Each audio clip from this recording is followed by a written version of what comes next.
Bonjour à toutes et à tous. Aujourd'hui, on va voir l'historique de la biogéographie. Alors, pendant longtemps, la biogéographie a été confinée à la description et à la répartition des flores et des faunes, à la délimitation de vastes régions où la biodiversité est plus homogène et à l'étude des mécanismes de dispersion et de colonisation à l'échelle des continents. Alors, au début, bien sûr, on a commencé par ce qui est simple, c'est la description. On avait dit que on peut pas passer à l'explication tant qu'on n'a pas fait la description. Il fallait décrire tout ce qu'il y a comme vivant, comme flore et faune sur le globe terrestre. Bien sûr, il fallait partager ce globe en parcelles et il fallait chercher des parcelles qui étaient homogènes. Homogènes, ça veut dire qu'ils se ressemblaient, où il n'y avait pas de différence. Dans le passé lointain, au début de la création de la biogéographie, il y avait quand même des parcelles qui étaient très homogènes, ce qui n'est pas le cas aujourd'hui. Si on va voir la distribution de la faune et de la flore dans le passé, on verra que la même biodiversité s'étendait sur de grandes surfaces ou sur les continents, des biodiversités de faune et de flore qui se ressemblaient beaucoup. Alors, il fallait décrire la répartition, ça veut dire ce qu'il y a, et puis où, quand et comment. Bien sûr, on n'avait pas les moyens qu'on a aujourd'hui. Enfin, on n'avait pas les moyens de photographie et d'enregistrement ou de capture d'images à temps zéro, ou même à un système de classification comme aujourd'hui. Alors bien sûr, dans le passé, pour décrire la distribution de la flore et de la faune sur les vastes régions homogènes, on se basait sur la description d'une manière narrative, ça veut dire on racontait comment est l'individu, sa physionomie externe, son comportement, son écologie, ce qu'il mangeait, où se déplaçait, sa période d'activité, etc. Et la plupart des biogéographes avaient quand même soit eux-mêmes le don de dessiner, soit ils se faisaient assister par des dessinateurs pour dessiner justement ces individus identifiés. Et si vous allez consulter les anciens documents, vous allez voir que les anciens documents qui décrivaient la flore et la faune, c'est des documents qui étaient faits à la main, dessinés par les gens qui ont fait eux-mêmes l'identification des espèces. Ce qui a beaucoup aidé l'identification de ces espèces, c'est la période de colonialisation. Et bien sûr, la strate sociale qui était le plus responsable de cette activité était les moines. Les moines voyageaient beaucoup avec les colons pour essayer bien sûr de transmettre leur religion et pour justement avoir un peu de conviction, ils se basaient sur les puissances de Dieu en se basant sur la biodiversité, la richesse, l'hétérogénéité, la complexité de la nature un peu partout dans le monde. Alors les moines avaient cette fonction justement de décrire la flore et la faune. Pouvez vous renseigner. La majorité des anciens documents qui décrivent les richesses du vivant sur le globe ont été rédigés par des religieux chrétiens qui ont essayé d'utiliser cette clé comme une clé de conviction de la puissance de Dieu. Alors, on a commencé par la description de la répartition de la flore et de la faune, en essayant bien sûr d'utiliser justement les bateaux des colons pour voyager un peu partout et ils essayaient à chaque fois d'identifier toute la biodiversité qu'ils rencontraient dans les pays colonisés. Ici, par exemple, en Algérie, la plupart, les anciens documents qui décrivent la faune et la flore ont été rédigés plutôt par des Français et pas des Algériens. Tout simplement parce que les Algériens, ils étaient occupés à faire autre chose.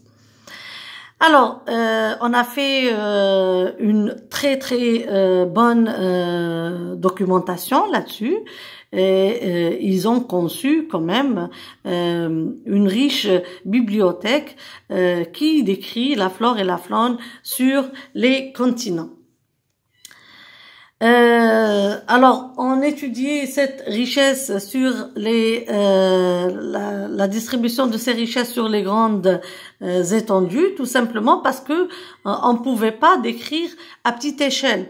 Plus on descend dans les échelles, ça veut dire si on travaille sur 1 mètre carré, on va vraiment prendre en considération la grande hétérogénéité qui existe.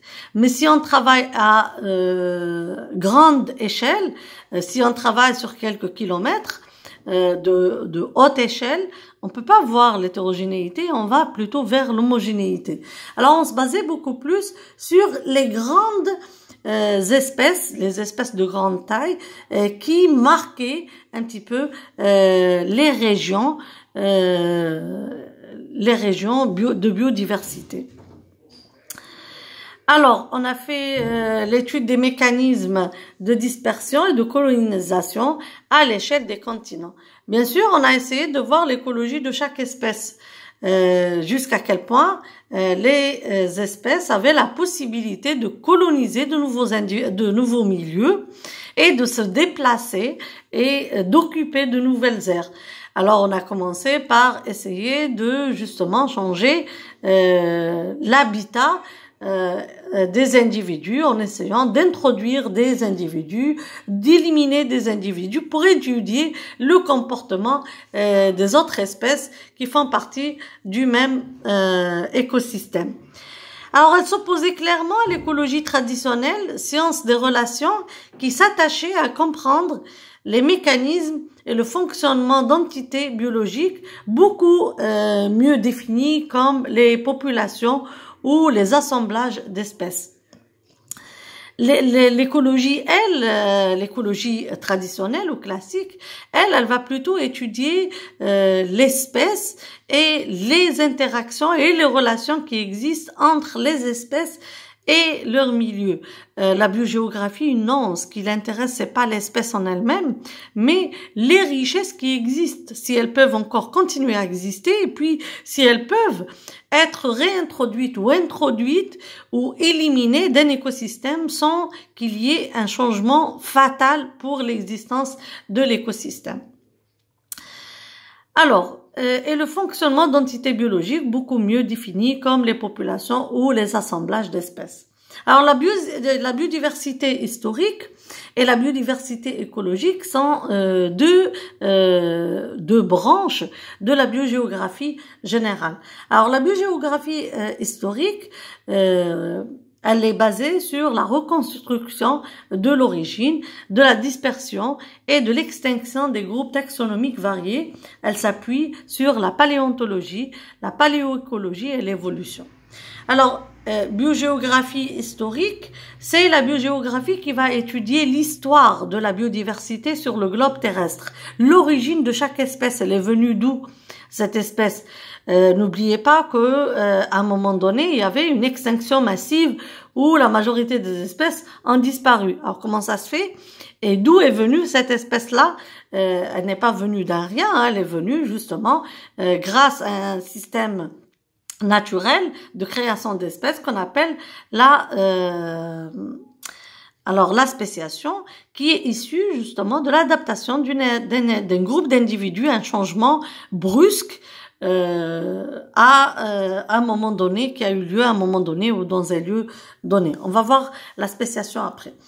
Alors, la reconstruction de l'origine, ça veut dire chercher l'origine et comment on a pu atteindre la biodiversité d'aujourd'hui, la dispersion et l'extinction de groupes taxonomiques, comment un groupe taxonomique a pu arriver à coloniser un patron plus important, à des espaces plus importants que l'espace où il s'en est. Et puis, aux extinctions, qu'est-ce qui a pu vraiment causer l'extinction ou la disparition d'un groupe d'individus donné? Elle s'appuie sur la paléontologie, c'est la science qui étudie le vivant dans le passé. La paléoécologie, c'est l'histoire de l'écologie sur Terre, et l'évolution, c'est l'évolution dans la systématique, l'évolution dans la physiologie, l'évolution génétique, toute évolution qui peut toucher un vivant donné ou son milieu. Alors, la biogéographie écologique, c'est l'étude de la distribution d'origine actuelle. Elle s'appuie sur la géographie historique, la biogéographie historique, l'écologie et la climatologie. La biogéographie écologique n'aurait pas pu exister s'il n'y avait pas la biogéographie historique. En fait, elle est basée sur la biogéographie historique, qui est la base sur laquelle on va construire justement pour étudier la distribution des organismes actuels, pour expliquer leur présence actuelle. Elle s'appuie sur la biogéographie historique, l'écologie, parce que pour expliquer justement la distribution, l'évolution, ou la dispersion, la possibilité d'adaptation d'une espèce donnée, il faudra justement connaître l'écologie de l'individu et du milieu, la climatologie, puisque le climat s'est avéré comme un facteur clé dans la distribution du vivant sur le globe. Alors, depuis le début des années 70, la biogéographie a largement été relancée vers d'autres objectifs, l'ouvrant vers l'écologie et l'étude de l'évolution, en éclatant les échelles spatiales et temporelles traditionnelles. Depuis les années 70, il y a eu quand même il y a eu plusieurs alarmes qui ont été lancées à cause des grandes modifications qui ont touché le globe, causées par l'homme bien sûr et par l'évolution de la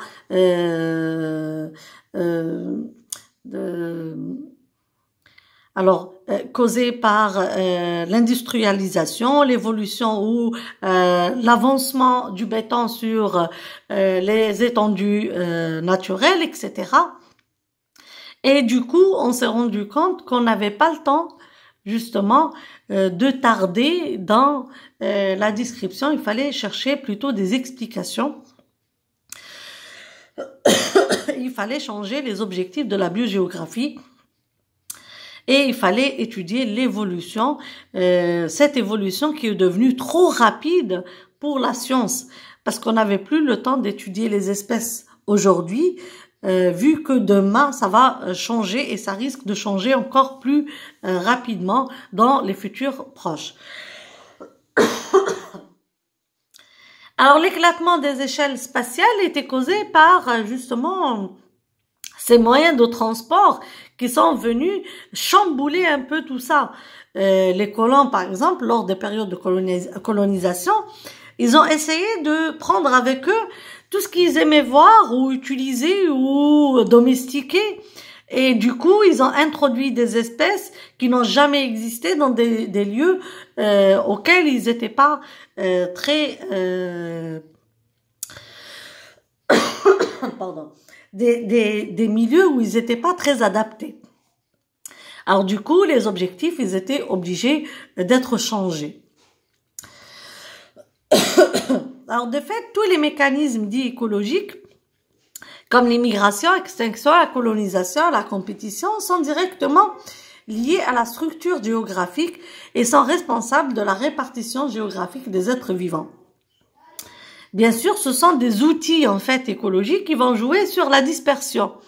Ces outils, si on prend par exemple l'immigration, l'extinction, la colonisation, l'immigration d'une espèce d'un lieu à un autre, elle va prendre avec elle, peut être considérée comme un taxi de plusieurs autres espèces. Les espèces parasites, par exemple, les espèces qu'elle peut transporter dans son tube digestif, telles que les espèces zoochoriques qui participent dans la dissémination des graines, etc.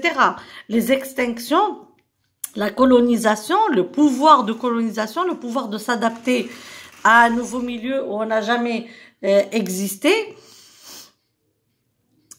etc. Alors, les structures et les phénomènes observés à une échelle géographique donnée sont indissociables des structures mécaniques. Pardon.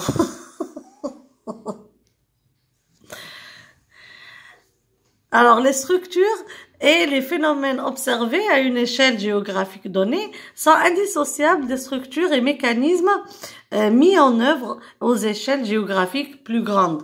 Ce qu'il faut comprendre par ce paragraphe, c'est que les échelles ou les barrières géographiques ont presque disparu à cause de l'homme. Ça veut dire que ce qui peut avoir lieu dans l'extrême nord-est algérien pourrait avoir des conséquences dans l'extrême ouest ou dans le sud, même si il nous faut beaucoup de temps pour se déplacer, et il faut bien sûr à n'importe quelle espèce beaucoup de temps pour se déplacer. Mais aujourd'hui, on a compris que les phénomènes écologiques avançaient à une rapidité extraordinaire. Si on pollue à Tarf, on est en train de polluer la Tunisie, on est en train de polluer le sud de l'Italie, la France, l'Espagne, etc. Et ceci, bien sûr, nous pousse à chercher des origines plus complexes du résultat, ou pour expliquer plutôt les distributions actuelles. Alors, cette nouvelle approche de la biodiversité implique Cette nouvelle approche de la biodiversité, de la biogéographie, implique que la répartition des êtres vivants est non seulement fonction des facteurs historiques, mais aussi de facteurs écologiques et biologiques. On va voir ça plus en détail dans les prochains cours.